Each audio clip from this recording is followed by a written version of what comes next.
What is up, Karatics? In this video, we'll be talking about the changes and additions that came with the new Criminal Enterprises update. I'll leave a link to the Rockstar Newswire and patch notes down below in the pinned comment if you'd like to check it out for yourself. But anyway, let's get started with some of the obvious and major additions, and then work our way to the more detailed stuff. So first off, we have 4 new vehicles on the Legendary Motorsport website, 1 on the Severn San Andreas website, and 1 on the Alitos Travels website, totaling 6 new vehicles for day 1 content, which isn't too bad. Also keep in mind that there are 12 unreleased drip feed vehicles for this update as well, and if you guys haven't seen my video on the drip feed cards that I made, I will leave that linked above. So in total, between day 1 vehicles and drip feed, we have 18 new vehicles for this entire update, which isn't too bad. Also, we have 2 new weapons as well. The first one is the Precision Rifle, which is available on day 1. It's a pretty bad one, so I wouldn't recommend buying it. And the second one is the Service Rifle, which can be unlocked through free mode missions over time through drip feed. So it's not available on day 1, unfortunately. However, there are some players who do have that new gun early because of a glitch, so do keep that in mind if you see some players using it. And in terms of missions for this update, we have the new IAA missions, which is called Operation Paper Trail, and can be started by visiting ULP at the IAA building. Continuing to the business changes, starting off with the Executive Office, or CEO Office as most of us refer to it as, there are 2 new missions that were added for sourcing crates, plus a new Export Mixed Goods mission as well that can be accessed from the assistant. Also, there is now a staff feature that was added to the crate business where you can have Lupe source them for you for a cost of $7,500. Continuing to the nightclub business, 2 new nightclub management missions have been added. 2 new management opportunities in the nightclub have been added as well. Plus, Johan is now a contact, and you can contact him to launch a new nightclub goods mission, which fills up that business even faster. Plus, it also allows you to check your stock level and value right from your phone by calling him, which is super convenient. Also, you can now call Tony to launch nightclub popularity missions right from your phone and check the current popularity as well, and even request a limo. Moving along to the bunker business, 2 new resupply missions have been added, along with a new ammunition contract which allows you to deliver excess weapon parts to a random ammunition. Also, you can now call Agent 14 to do the new bunker research missions if you don't want to pay or wait for your bunker research to fill up. And you can even call in a select number of vehicles from him, including the bunker caddy to drive around in free mode, which I think is absolutely hilarious. And lastly, for the biker business, 2 new MC contracts have been added, which are Hit the Roof and Life and Death bikes as well. Plus, a new resupply bar mission has been added to your MC Clubhouse, which will bring AIs into your bar similar to the nightclub and give you extra passive income. Also, if you own the custom bike shop upgrade, now customer bikes will spawn in your clubhouse so that you can repair and modify them for customers, just like the auto shop property, but now with bikes. That is just awesome. Also, there are new car dealerships that will be added to visit, which Rockstar calls auto showrooms, and they will be added to the game through drip feed. The first one is the Luxury Autos location across from Record A Studios. It currently has construction going on and says reopening soon. And the second one, which was leaked, is Simeon's Premium Deluxe Motorsport dealership. That will be the second dealership. In these dealerships, you'll be able to test drive vehicles and also buy them as well directly from the dealership. Now, I'm not sure why they decided to make this drip feed rather than releasing it on day 1, especially since they even advertised it in the trailer anyways, but that's Rockstar for you sometimes. Now, moving on to the more detailed stuff where we have a lot to cover. This update features brand new upgrades that were added to the Zentorno, Turismo R, Sterling GT, Sentinel, Schwarzer, and the Picador as well. And the Sterling GT also received an HSW option for next gen as well, which is pretty insane. In terms of properties, the number of standard property slots was increased from 8 to 10, which gives car collectors like myself 20 extra car spots to work with. In terms of the low grip tires from the LS Car Meet, which are intended for drifting, they are now available to install on any car that can be brought into the LS Car Meet. However, for those of you wondering, they no longer make cars faster in a straight line anymore like they did before. Next up, for those of you who remember when the Contract DLC released, Rockstar nerfed all the tuner cars with handling flags, which made them slower and didn't allow for any handbrake boosting anymore. Well, Rockstar has reduced that flag significantly so that those cars can now handbrake boost again.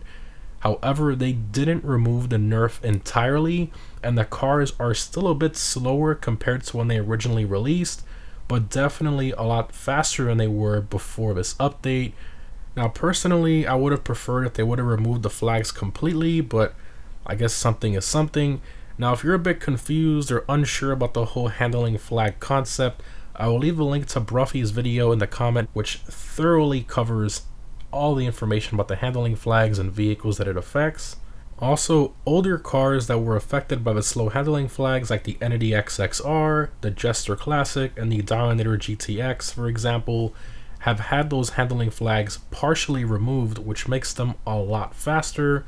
Plus, they can now handbrake boost as well, which is amazing. Moving along, we have over 200 items of new clothing available, including new headphones, 2 new hairstyles, and 60 new tattoos as well.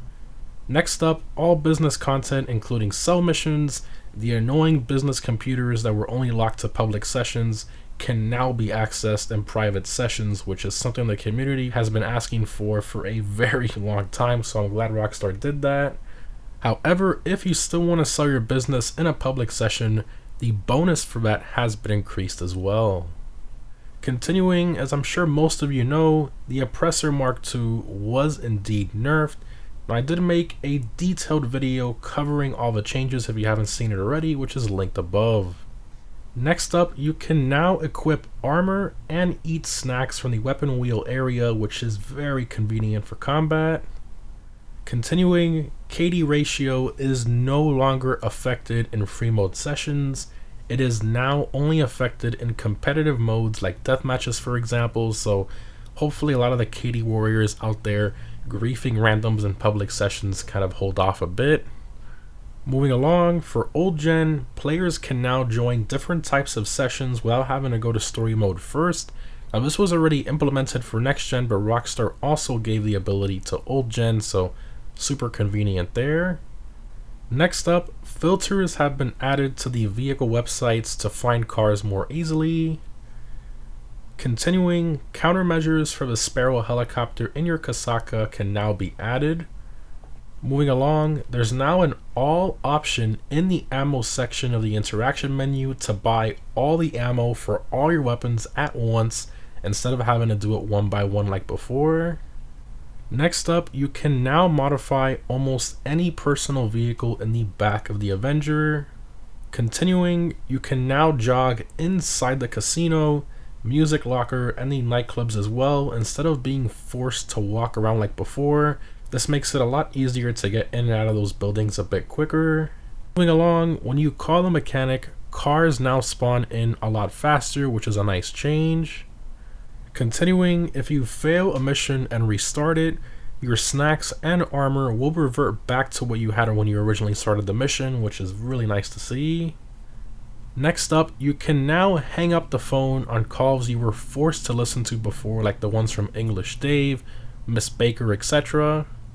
Moving along, for those of you who acquired Lamar's LD Organics Yuga Custom van through a glitch, Rockstar has blacklisted that van, which has removed it from players' garages, so you can no longer own that van no matter what glitch or method you use. It is permanently gone.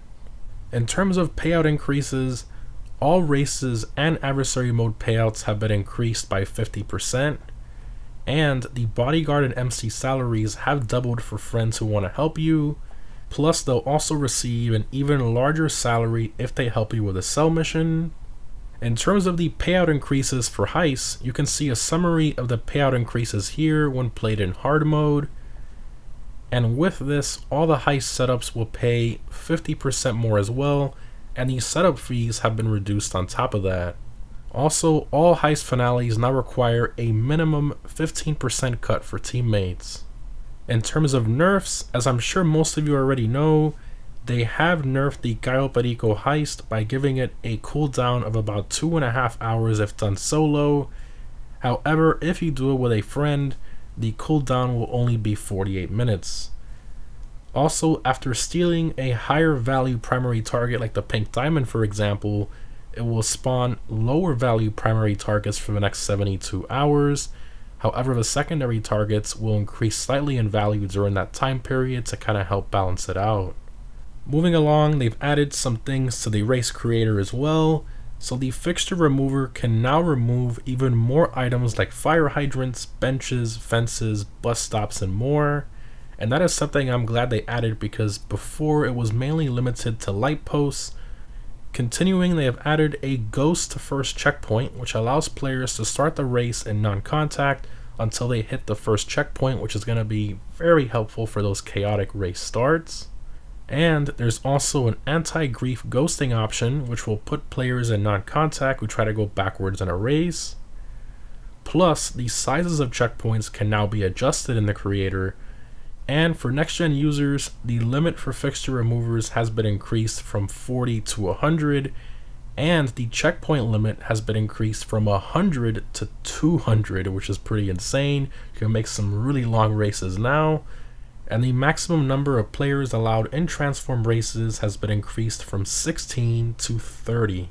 Also, the issue that specifically affected PS5 where bookmark jobs and playlists were not accessible has been fixed. Finally, it took them multiple months to fix that, but I'm glad it's fixed now so we can finally go back and do playlists and races and all that stuff on PS5. And lastly, they fixed a ton of bugs and glitches for all the businesses, missions, loading screens, properties, and more. Again, I will leave a link to the full patch notes down below in the pinned comment if you want to see those for yourself. Again, I didn't cover every little change in this video, but I covered most of the major ones. Anyways guys, hope this was helpful. Let me know down below in the comments what are your favorite additions / changes for the new Criminal Enterprises DLC update. Also, what you disliked the most from the update.